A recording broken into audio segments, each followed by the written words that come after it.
Yeah, I definitely agree with all of that. They got to find a way to get Hronik re-signed at an affordable rate. I mean, the look of him and Quinn Hughes together was a success, and what they gave up to bring Phil in.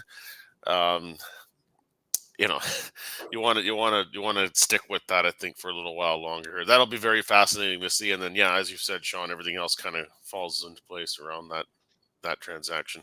Yeah, because then there's the list of unrestricted free agents that the Canucks have to make decisions on going into the off season. Up front, you've got Elias Lindholm, Teddy Bluger, Dakota Joshua, and Sam Lafferty. And then you've also on the blue line, you've got Nikita Zadorov, Tyler Myers, Ian Cole, and Mark Friedman as the NHL level defensemen that are or close enough with Mark Friedman. But the key ones to look at are Lindholm, Joshua up front, Lindholm, Joshua, and Bluger up front, and then Myers and Zadorov on the blue line. So I think for me personally, I think personally the number one priority is Zadorov. Yes. Yeah. Yeah, I think we're all in agreement there. Yeah, Yes. we've got to represent Kevin's point of view here. He had Lindholm as his top priority, and that's a fair point for me. And Zadorov, that makes a lot of sense to me. I just don't know if that is realistic there. I Yeah. do think that he's going to command a lot on the open market, and I think he knows that, especially after the playoffs that he had. Yeah. So I think it's my only thing with Lindholm, and it's from a lot of what a lot of players have said. They seem to have liked playing in Vancouver, and Yeah. especially with the playoff vibe.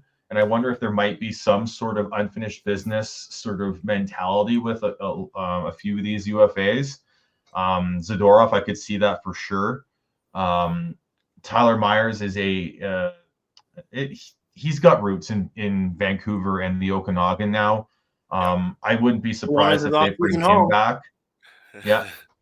I wouldn't be surprised if they bring him back at a more of a discounted rate, because I think in the open market he probably get 3.5, 4.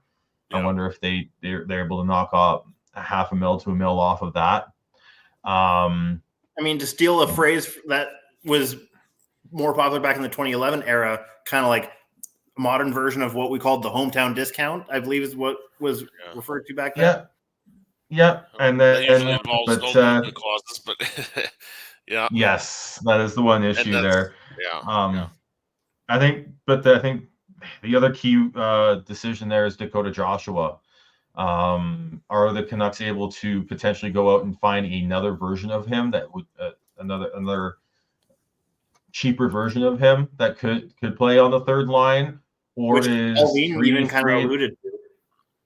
Yeah, 3.5 million that he that is rumored that the sort of people are sort of offering out there. Is that fair for Dakota Joshua, who has really only done it for one season?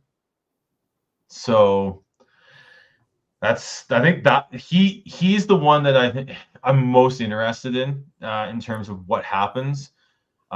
Because you know what you have in Myers, you know what you have in Zadorov, you know what you have in even Teddy Bluger, and his contracts, I think, if they bring him back, isn't going to be that onerous. But you don't, as good as Joshua has been, he's only done it for one season.